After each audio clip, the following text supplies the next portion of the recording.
Tarkov does a lot right when it comes to making sure the risk factor of your equipment is high as you enter a raid. Even if you've never played before, if anyone has ever described the game to you, one mechanic that is always mentioned is that if you're taken out by another PMC or some kind of AI, you lose your gear.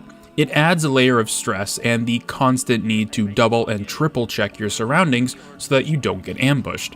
But what if there was a way to offload items you find in your raids, those being things spawned into the raid itself, or any gear that was from another player? And not only that, but being able to offload loot and stay in that current raid. It's an idea that has floated around the community for a long time. I believe many refer to it as Infill, where essentially there is a location that allows you to drop off a bunch of loot, whether it's in a backpack or not, have it sent to your stash, but you stay in the raid and continue doing whatever you want to do. It's not an actual mechanic in the game, but enough has been said about it that a conversation about how this mechanic might work is interesting to me. So today we'll be going over a theoretical loot drop-off point in Tarkov, how they would function, the kinds of locations you'd find them, the drawbacks of adding something like this, and everything in between. The idea of dropping off loot is not new to games, especially other extraction shooters, but within the context of Tarkov, it's an idea that has floated around for a few years.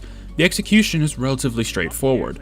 There would be one or multiple locations across each of the maps that allows players to deposit loot that they've collected over the course of that raid. And depending on the items the player is trying to send off to their stash, it would cost a certain amount of rubles for the transaction to go through. After a certain amount of time, the items would get removed from the raid and just sent to your stash for you to collect. Again, a relatively simple idea on the surface, but depending on how crazy we want to go, this mechanic can have many more layers. For instance, the first question that pops up in my head is, how many of these spots would there be on each map? Does that number change depending on the size of the map? For example, a map like Factory might have one or even none at all, given how small that map is when compared to something like Shoreline or especially Streets, with each map having potentially 2 or more drop-off locations. Now, your initial thought is most likely, well, we technically have that with the BTR. And you're right, you can deposit loot into his container and have it hauled to your stash, but in this case it would behave just a little differently. For one, it would be somewhere out in the open. I've always loved how the van extracts in the game work, where you pay them and then you need to defend yourself until that countdown runs out. How, if you're not paying attention, you can get to the car too late and it'll just drive off without you. In this case of dropping off loot, it would behave the same way.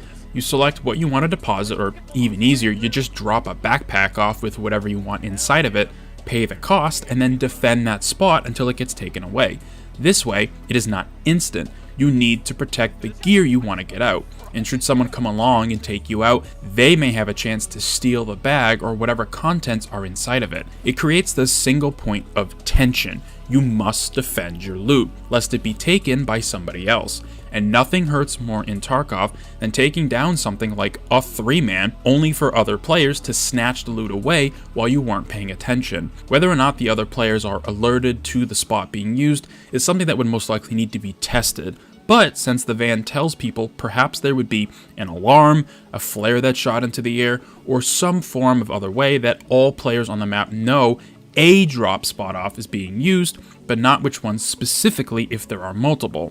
This single mechanic opens the game up to some interesting circumstances, almost to the same degree like game modes such as Capture the Flag or Domination do from other titles.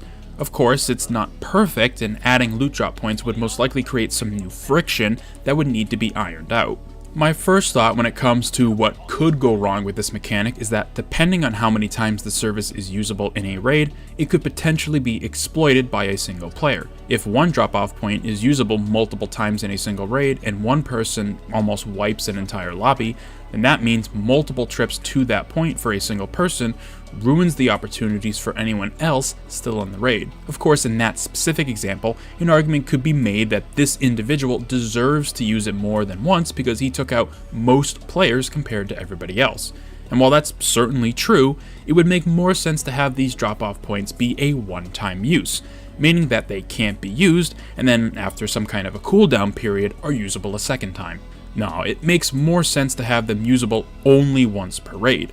But then another question pops up. What's the spawn rate of these drop-off locations? For something potentially this powerful, would a 100% spawn rate make sense? Well, if there are multiple spots for these drop zones to exist, then maybe it is.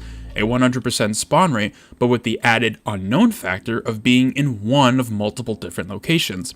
It kind of reminds me of Jaeger stashes scattered across a map. How there are always some around each raid, but which ones is unknown until you go searching for them. It would give players incentive for investigating more of the map. Perhaps they're the first one to find the drop zone this raid, so they get to dump whatever they want into it and protect it. Another problem point I could foresee is, are you allowed to transit to other maps after dropping stuff off? This is a relatively new feature in the grand scheme of things.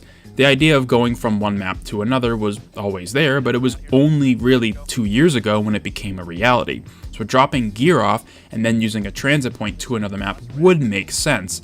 But I suppose the only caveat would be that the timer needs to complete, otherwise it would be in a similar situation when you pay for the car, but someone else takes it. So with that in mind, once the cooldown is over and you see your loot get shipped off, that's when you're free to travel to a new map. Imagine that, getting a bunch of gear, going to an infill zone, dropping the loot off, transitioning to another map, and doing that all over again. That would be a wild story to tell your friends, that's for sure. I hate to overly complicate something like this, but the idea really does just make sense in the world of Tarkov.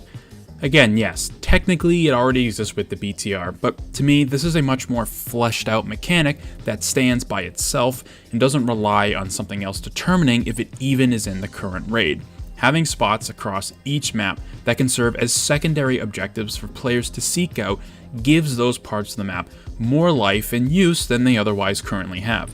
BSG could even, if they wanted to go there, add intel to those drop zones, like how they have with some of the hidden extracts. So even if you know its location, without the paper on your person, it cannot be accessed, meaning that players now need to seek out the information to utilize the mechanic at all. Perhaps this is a step too far, but it could be one way to balance the drop zones if they were added and became problematic. But something to this effect should exist in the realm of EFT. It just makes sense. This kind of stuff always revolves around either the scavs or the cultists. The scav case and cultist circles both add credence to this mechanic making sense within the world and its inhabitants. Since Tarkov is simply a no-fly zone, a helicopter taking your stuff out doesn't work. You could always add a vehicle specifically for this, or add this feature in the van extract we already have. But either way, drop zones in Tarkov for your loot, I think could go the distance, and be a system worth looking into and exploring in the future. If you ever have a form of pseudo-open world, this would make even more sense if you're spending potentially hours in raid without going back to your stash.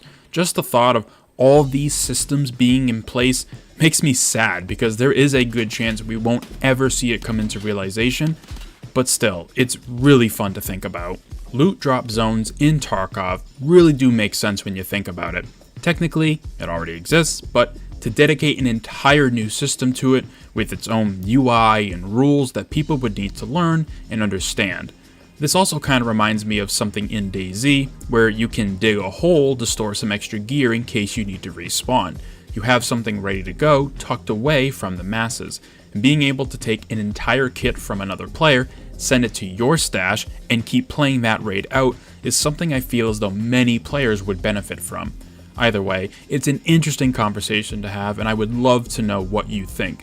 So thank you very much for taking the time out of your day to watch this video. Let me know down in the comment section below your thoughts on this mechanic. If it's feasible in Tarkov, would you like to see it happen? And be sure to subscribe for more videos about the potential for really cool ideas to unfortunately never be added into the game. I hope to see you in future ones.